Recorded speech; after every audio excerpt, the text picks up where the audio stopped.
కొడతా ఉంటుంది ఇట్లా అడ్డమైన జీవోలతోటి. ఇదేం న్యాయం చెప్పు? నేను ఒక మాట అడుగుతున్నాను, మీరు చెప్పండి. నేను హైకోర్టులో నా గవర్నర్ నా ఎమ్మెల్సీని కొట్టేసినప్పుడు చాలామంది నువ్వు కోర్టుకు పోకన్నారు నన్ను. ఇన్ఫ్యాక్ట్ నవ్వుతారా నువ్వు కోర్టుకు పోతే, గవర్నర్ కొట్టేసినాక గవర్నర్ పోతావా, నీకు తెలివి ఉందా నీకు, నువ్వు పోకు అన్నారు. అంటే నేను కొట్లాడతా there is a constitutional violation, గవర్నర్కి ఆ హక్కు లేదు, తప్పు చేసింది, నేను కోర్టుకు పోతా అంటే సరే పెద్దలు కేటీఆర్ గారు అందరూ నాకు ఆశీర్వదించారు, కేసీఆర్ గారు ఆశీర్వదించారు, పోయినాం కొట్లాడిని. నేను పాయింట్ చెప్పొచ్చేది ఏంటంటే, నేను కేసు వేసి లాస్ట్ జడ్జిమెంట్ వచ్చేంత వరకు కూడా ఏ నరమానవానికి నమ్మకం లేదు జడ్జిమెంట్ మాకు ఫేవరబుల్ వస్తుందని. ఏ నరమానవుడికి కూడా నమ్మకం లేదు. ఈడేదో పిచ్చోడు అక్కడిక్కడ ప్రెస్ మీట్లలో వరినట్టు అడవుడు వరులుతున్నట్టున్నాడు, ఏదో వస్తుందా రాదా సస్తుందా అని చెప్పని అనుకున్నారు. ఫైనల్లీ ధర్మం గెలిచింది, సత్యమేవ జయతే. వాళ్ళ అపాయింట్మెంట్ తప్పు అని, గవర్నర్ చేసిన రిజెక్షన్ తప్పు అని చెప్పని ఆర్డర్ వచ్చింది. ఏమో ఇప్పుడు కూడా అట్లనే ఆర్డర్ వస్తుందేమో.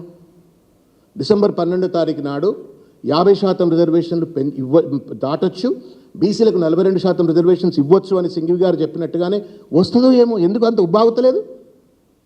ఏమైనా కాన్స్టిపేషన్, ఏమైనా గోళ్ళు వేసుకుంటారా, జిలాబ్ గోళ్ళు వేసుకుంటారా ఏమైనా? ఎందుకంత అంత ఆగమాగం అయిపోతా ఉన్నారు? December 12th court is yet to decide on the validity, tenability of GO9.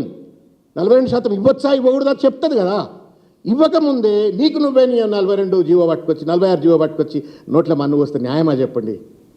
తమాషా నా బీసీలు ఎస్సీలు ఎస్టీలు అంతా ఏమైనా ఓట్లేసే యంత్రాలు, బానిసలు, రేవంత్ రెడ్డి తోలుబొమ్మలే ఆడిస్తే ఎట్లా అంటే అట్లా ఆడతారా? మోసం కాదా, దగా కాదా ఇది? దానికి ఎన్నికల సంఘం ఇంత పెద్ద ఎత్తున తోడ్పడే రీతిలో ప్రయత్నం చేయొద్దని కోరుతా ఉన్నాను. I don't know who's that person sitting as the state election commissioner. ఎవరో వారు తెలియదు నాకు. ఎవరన్నా కానివ్వండి, ప్లీజ్ మీ ఆత్మసాక్షితో పనిచేయండి, ఆత్మ ప్రబోధంతో పనిచేయండి. రేవంత్ రెడ్డి ఆత్మను మీ అవహించుకొని దయచేసి పనిచేయొద్దని కోరుతా ఉన్నాను. This is betrayal, gross betrayal. దానికి తోడుగా అన్న ఈ జీవోలో మీరు చూడరు ఎంత మోసం. ఇంకొక పెద్ద ఎత్తున మోసం ఏంటంటే, ఇగో పేజ్ 2 మీరు చదవాలా, మీరు మీడియా మిత్రులకు దయచేసి చెప్తాను, ఎందుకంటే మీరే అంబాసిడర్లు. మీరు చదవకపోతే జనాలు కూడా తెలియదు, ఏదో రేవంత్ రెడ్డి డ్రామాలు అందరం గడిచిపోతున్నాం.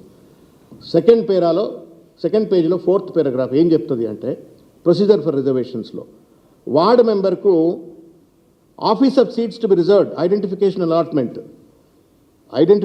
అలాట్మెంట్కు బేసిస్ ఏం చెప్తుంది అంటే, సిపెక్ సర్వే 2024 ఫర్ ఎస్టీస్. వార్డు మెంబర్కు సిపెక్ సర్వే 2024, బీసీలకు సిపెక్ సర్వే 2024 వార్డు మెంబర్ల విషయాన్ని బాగుంది, మంచిగా ఉంది. రెండోది సర్పంచుల దగ్గరకు వస్తే 2011 సెన్సస్ పాపులేషన్ అట. ఎస్టీల దగ్గరకు వస్తే 2011 సెన్సస్ పాపులేషన్, ఎస్సీలకు వస్తే 2011 సెన్సస్ పాపులేషన్, మళ్ళీ బీసీలకు వస్తేప్పటికీ సర్పంచులు అని చెప్పండి.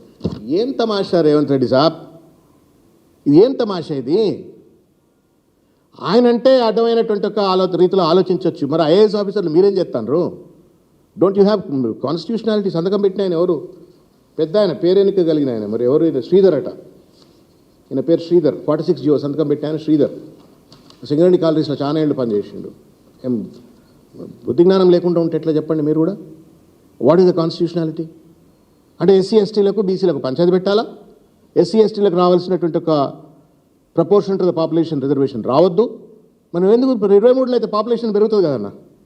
11 పాపులేషన్కి 23 పాపులేషన్ పెరుగుతుంది. పెరిగినట్టు వాళ్ళు కూడా పెరగాలి. మరి ఏంది తమాషా అంతా?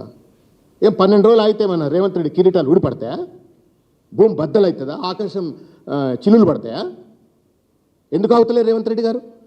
నా ఎమ్మెల్సీ కేసులో ఎట్లయితే అందరూ విస్మపోయేటువంటి రీతిలో ఏ రకంగానైతే జడ్జిమెంట్ వచ్చిందో, ఈ జడ్జిమెంట్ కూడా వస్తుందేమో, హూ నోస్. సింఘవి గారు చెప్తున్నారు కదా, జడ్జిమెంట్ వస్తుంది, మనకు ఆల్రెడీ 42% రిజర్వేషన్ ఇవ్వవచ్చు, 50% దాటొచ్చు అని చెప్పని ఆర్గ్యూ చేసిండు కదా. మరి ఆర్గ్యుమెంట్ తప్ప అదన్నీ ఒప్పుకో. మరి కోర్టును మోసం చేయడానికి చెప్పినావా ఏమన్నా?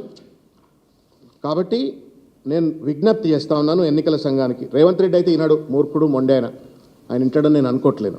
ఈనటోడైతే 9ని సప్రెస్ చేసి మళ్ళీ కోర్టుకు కనీసం చెప్పిండో చెప్పలేదో తెలియదు. 9 మేము ఆల్రెడీ విత్డ్రా చేసుకున్నామని కోర్టుకు చెప్పిండో చెప్పలేదో తెలియదు. 46 పట్టుకొచ్చిండు కాబట్టి మూర్ఖుడు ఇంటాడని నేను అనుకోవట్లేను. ప్రజలే కర్రు కాల్చి వాత పెట్టాలి. This is a betrayal, gross betrayal. 5 కోట్లు 10 కోట్ల రూపాయలు ఏదో తప్పైనాయని చెప్పని ఐఏఎస్ ఆఫీసర్లను లేదా గత మంత్రులను వాళ్ళ నీళ్ళని ఇష్టం వచ్చినట్టు కేసులు పెడుతున్న రేవంత్ రెడ్డి 200 కోట్ల రూపాయల మిస్యూజ్ చేసిండి వాళ్ళ కులగణన పేరు మీద, 42% రిజర్వేషన్ పేరు మీద. చట్టం దృష్టిలో నేరస్తుడు, సమాజం దృష్టిలో నేరస్తుడు, ఆయన పక్కన పెట్టండి. బట్ ఎన్నికల కమిషన్ అట్లీస్ట్ ప్లీజ్ కాన్స్టిట్యూషనల్